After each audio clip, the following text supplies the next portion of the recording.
નમસ્કાર મિત્રો, જાગૃતિ કિચનમાં આપનું હાર્દિક સ્વાગત છે।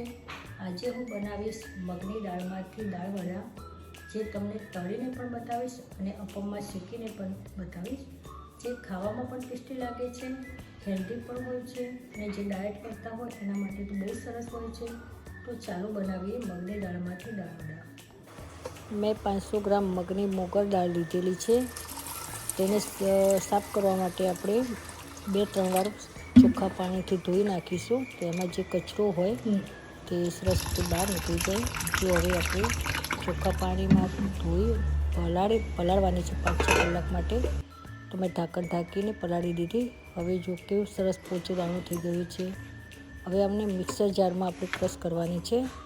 તો હું પહેલાં તો 2 ચમચા દાળના લઈશ અને એમાં જે મસાલા એડ કરવાના છે કે મેં 15-20 કળી લસણની, 10 મરચાં અને 1 ઇંચ આદુનો ટુકડો લીધેલો છે। એ બધું આપણે આમાં જ નાખીને પહેલાં ક્રશ કરી દઈશું, પેસ્ટ બનાવી દઈશું।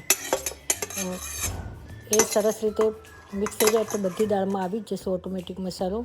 જો આ ટાઈપનું આપણે બેટર રાખવાનું છે। અને હવે થોડુંક પાણી પણ એમાં નાખવાનું કે સરસ રીતે ક્રશ થઈ જાય। જો આની કન્સિસ્ટન્સી આ ટાઈપની રાખવાની। 2 ચમચી જેવું એમાં મીઠું નાખી દીધેલું છે। મરચાંને બધું તો આપણે એડ કરી નાખી દીધું અને ચપટી સોડા નાખ્યા છે કે એના કારણે પોચા થઈ જાય। અને હવે એને બરાબર હલાવી અને અડધી વાટકી મેં ધાણા લીધેલા। હવે આપણે અપમમાં શેકવવાના છે, તો પહેલાં અપમની જે ડીશ છે એને તેલથી આપણે ગ્રીસ કરી દઈશું અને થોડા ચમચીની રીતે આપણું જે બેટર બનાવેલું છે એ અપમમાં બધું સરખી રીતે મૂકી દઈશું। હવે 3-4 મિનિટ માટે આપણે મીડિયમ ટુ લો ગેસ પર રાખવાનું। જો એક સાઈડ આપણી ચડી ગઈ છે સરસ રીતે, એ સાઈડ પલટાવી દીધી અને જો બીજી સાઈડ પણ ચડી ગઈ, હવે આપણે તેને ડીશમાં કાઢી દઈશું। જો સરસ બની ગયા છે ને, પોચા રૂ જેવા સરસ બની જાય છે અને ખાવામાં પણ ટેસ્ટી લાગે છે।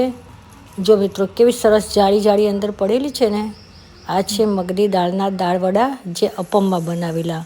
હવે આપણે તળીને બનાવીશું કે મીડિયમ ટુ લો ગેસ રાખવાનો અને તેલ ગરમ થઈ જાય એટલે ધીરે ધીરે આપણી જે બેટર છે એ જ બેટરના આપણે તળેલા બનાવીશું, જે અપમમાં બનાવ્યા। જો કલર એનો ચેન્જ થઈ ગયો એટલે આપણે ધીરે રહી અને તે ભજીયા છે, દાળવડા છે, એને કાઢી લઈશું। હવે તેને પણ જો ક્યાં સરસ પોચા બન્યા છે, અંદરથી દેખાય છે ને મસ્ત ચડી ગયેલા અને સરસ જાળી પડી ગઈ છે। એ મિત્રો જો દાળવડાનો કલર કેવો સરસ દેખાય છે, ટેસ્ટમાં પણ બહુ સરસ લાગશે। હવે એની સાથે ખાવા માટે આપણે મરચાં તળવાના છે, તો એ જ તેલ છે એમાં મેં મરચાં તળી બહાર કાઢી દીધા, એમાં મીઠું નાખ્યું। હવે જો દાળવડા જે અપમમાં બનાવેલા અને તળેલા બંને આપણે સર્વ કરેલા છે।